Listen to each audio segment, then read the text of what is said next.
Last weekend, the 2021 season started with a corker of a race around the Bahrain International Circuit, with Lewis Hamilton winning a thrilling race. Now the race was amazing, there was battles up and down the field, but the main battle was Lewis Hamilton defending resolutely against the charging Red Bull of Max Verstappen. Now this got me thinking. Due to the pandemic, we've had two seasons start in a non-traditional season opener. Now I say this with Australia being the main season opener.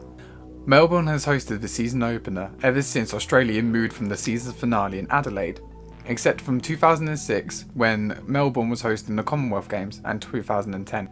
Due to the pandemic, we have now seen two seasons start at non-traditional events. In 2020, the season opener was hosted around the Red Bull Ring in Austria, and this year we hosted in Sakir. Both races have been amazing, whereas in Melbourne, good races are few and far between. In fact, the only memorable race I can think of around the Albert Park circuit was in 2002. It was a war of attrition, as only 8 of the 22 entrants finished the race. This all commenced on lap 1, as Ralf Schumacher ploughed into the back of Rubens Barrichello and sent Schumacher flying. In the chain of events, 8 cars retired without successfully managing to navigate one corner. The success story of the event is the debut of Mark Webber, who without 6th gear was able to hold off the Toyota of Mika Salo to achieve 5th place in this slow Minardi.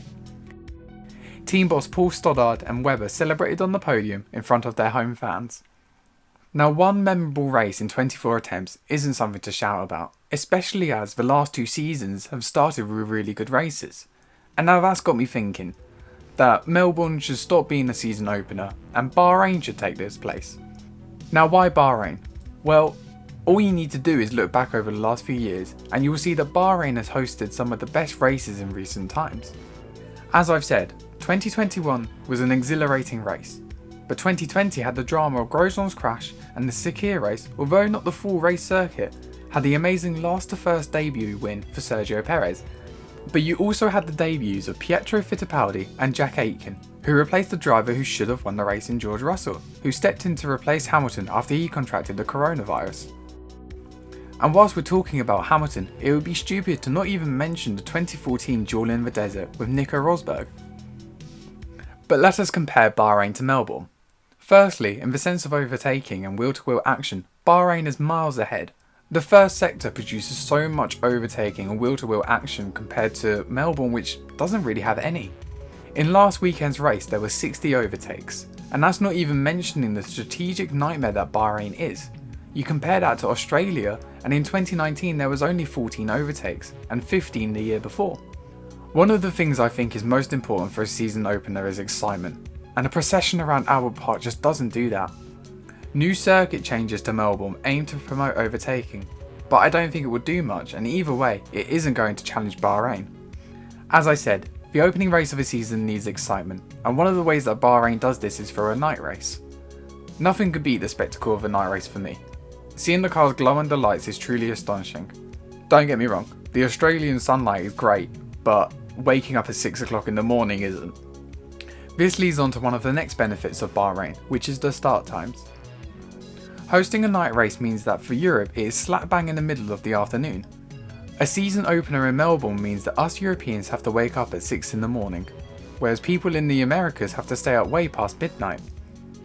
Now why is that important, apart from a lack of sleep? Well, Formula 1 is growing in Europe and the Americas. Especially in Europe at the moment when there was no domestic football and boring international fixtures. The only thing that was on was Formula 1, and the fans that tuned in were treated to a spectacular race, and the viewing figures backed that up. A peak viewership of 2.23 million is huge, especially as last year's season opener only had 1.5 million, which is a 31% decrease in viewership. With Drive to Survive also engaging new fans, a race at a favourable time is only going to encourage more viewers to watch. Something that a race in Melbourne at 6 o'clock in the morning isn't going to do. Now what does Australia have that Bahrain doesn't? Fans. Australians love Formula 1 and that shows in the attendance. In 2019, 324,000 people attended the race weekend, compared to 97,000 for Bahrain. Australia has always been known for its party atmosphere, whether that was Adelaide or Melbourne. And that doesn't surprise me, as Melbourne brings in the second most fans on the race weekend, just a few thousand behind Silverstone. I don't think that Australia losing the season opener will turn fans away, and I'm not even going to suggest that Australia takes the season finale like it used to, because the only season finale in my eyes is Brazil. I don't think the amount of fans changes the on-track action, and if that is all that we are basing it on, Bahrain will win every time. But there are other factors that need taken into account, and they all point towards Bahrain. But that's enough from me. What do you think? Do you think that Australia should be the season opener, or should it be replaced by Bahrain? Comment below and let me know what you guys think. I spoke about this topic with my friends on my podcast, and they all agreed that Bahrain would be a better season opener than Australia. If you wanted to check that out, the link is in the description. My Twitter is also there if you want to follow me. I'm producing more content like articles seeing as the Formula 1 season started. But that is enough from me. Thanks a lot for listening, and have a nice.